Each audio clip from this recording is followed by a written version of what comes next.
Bonsoir à tous, bienvenue à ce flash d'information. Le président de la République, Alassane Ouattara, est de retour à Abidjan après plusieurs jours passés à l'étranger. Je rappelle qu'il était au Koweït, en France et au Rwanda, où il a assisté hier à la cérémonie de remise du prix Mo Ibrahim à l'ex-présidente du Libéria, Ellen Johnson Sirleaf, première femme à la tête d'un État africain. Elle a reçu ce prix pour son leadership d'excellence en Afrique.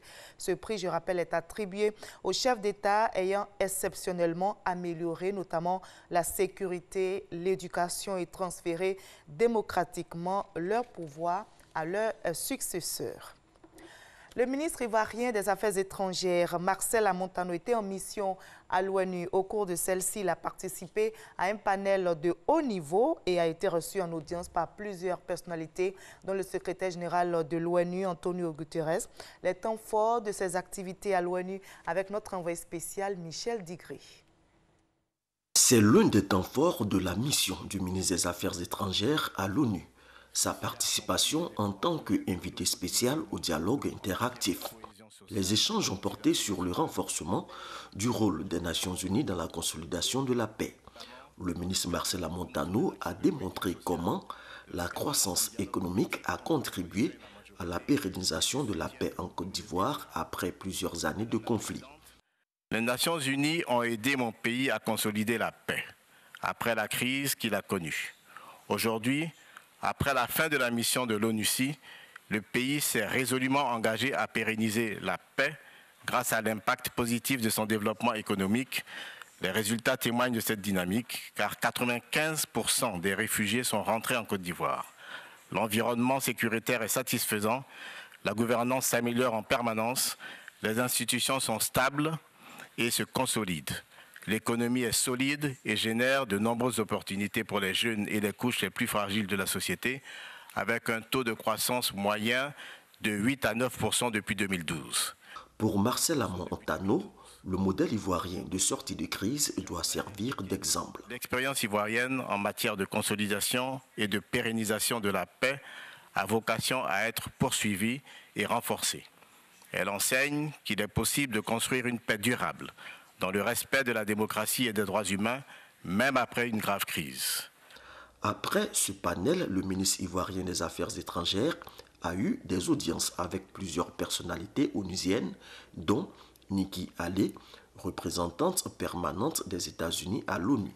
Marcel Amontano a également été reçu par le secrétaire général de l'ONU, Antonio Guterres.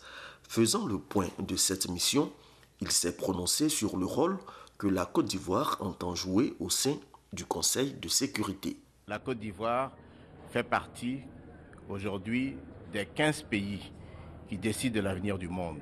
Nous exécutons notre mission pendant ces 2 ans en toute responsabilité et en toute indépendance, conformément à nos idéaux. Et les idéaux de la Côte d'Ivoire, c'est la paix, c'est le dialogue.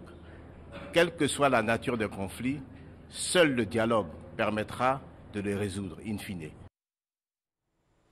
Le Togo a célébré hier vendredi le 58e anniversaire de son indépendance dans un contexte de contestation du pouvoir de Faure Gnassingbé. Face à cette contestation, le chef de l'État a redit sa volonté de respecter le calendrier électoral de cette année 2018. Faure Gnassingbé a passé en revue toute une série de préoccupations et de leurs, telles que la signature d'un accord avec les syndicats des enseignants. Il a par ailleurs annoncé que la parole sera donnée aux électeurs à travers des consultations et scrutins dans le respect des délais légaux. À Madagascar, environ 2000 manifestants occupent le parvis de l'hôtel de ville à Antananarivo, dans la capitale malgache, à l'appel des députés de l'opposition. Syndicats, militants et sympathisants des partis politiques de l'opposition venus de plusieurs régions du pays se sont rassemblés pour demander à nouveau le départ du président et de son gouvernement. Notez que la manifestation se déroule dans le calme. La couleur de l'argent, c'est le titre d'un roman. L'auteur, l'écrivaine ivoirienne Constance Mariam Komara.